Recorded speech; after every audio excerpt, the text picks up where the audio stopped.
حضرت علی کے پاس ایک شخص آیا اور آ کر کہنے لگا، یا علی، آخری زمانے کے لوگ کیسے ہوں گے؟ تو حضرت علی رضی اللہ تعالیٰ عنہ نے فرمایا، اے شخص، یاد رکھنا، آخری زمانے کے لوگ بھیڑیے ہوں گے، حکمران درندے ہوں گے، اور درمیانہ طبقہ کھا پی کر مست رہنے والا ہوگا، اور فقیر اور ندار بالکل مردہ پائے جائیں گے۔ سچائی دب جائے گی اور جھوٹ ابھر آئے گا۔ محبت صرف لفظوں اور زبان تک محدود رہے گی، اور لوگوں کے دلوں میں ایک دوسرے کے لیے رنجشیں ہوں گی۔ وہ منہ پہ تعریف کریں گے اور دل میں ایک دوسرے کے لیے نفرت رکھیں گے۔ تو پاک دامنی نرالی سمجھی جائے گی، شریف لوگوں کو بیوقوف سمجھا جائے گا، کم ظرف اور دھوکے بازوں کو دوست رکھا جائے گا۔ یاد رکھنا، وہ زمانہ ایسا ہوگا، اللہ کے رسول کے منبر پر لوگ کرتب دکھائیں گے، اور درس سننے والے لوگ اس درس پہ زور زور سے ہنسیں گے۔ یاد رکھنا، وہ زمانہ ایسا ہوگا جب انسانوں کے ضمیر مردہ ہو جائیں گے۔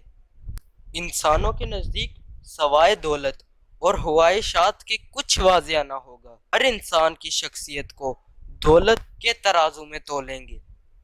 اس دور کے انسانوں کے نزدیک کردار کی خوبصورتی سوائے ایک مذاق کے کچھ نہیں ہوگا، اور یوں انسان اپنے ہاتھوں سے اپنی روح کمزور کرنے لگیں گے۔ ہر چیز میں ملاوٹ ہوگی۔ تو وہ شخص کہنے لگا، یا علی، جب وہ زمانہ آ جائے تو مومن کیا کرے؟ حضرت علی نے فرمایا، اس وقت مومن کو چاہیے کہ وہ ہر رات سونے سے پہلے حساب کتاب کرے کہ پورے دن میں کتنی نیکیاں کی اور کتنے گناہ۔ اس وقت مومن کی علامت یہی ٹھہرے گی کہ اس کی تنہائی پاک ہو۔ اس وقت جنت میں جانے والا شخص وہی ہوگا جو اپنی خواہشات سے نکل کر اپنے نفس کی صلاح میں لگ جائے، غیر پہ تنقید کرنے سے پہلے اپنے وجود سے کرے کہ کیا وہ عیب جو دوسروں میں تلاش کر رہا ہے اس کے اپنے وجود میں تو نہیں۔ حضرت علی نے فرمایا، جو انسان اس سوچ کو قائم کرے گا تو اللہ اپنی رحمت کے خزانے اس انسان کے لیے کھول دے گا۔ ویڈیو کے اختتام پر میں آپ سے گزارش کروں گا کہ اس ویڈیو کو زیادہ سے زیادہ شیئر کریں۔ ہو سکتا ہے کہ آپ کے ایک شیئر سے یہ بات کسی کے دل میں اتر جائے اور وہ راہ حق پر آ جائے۔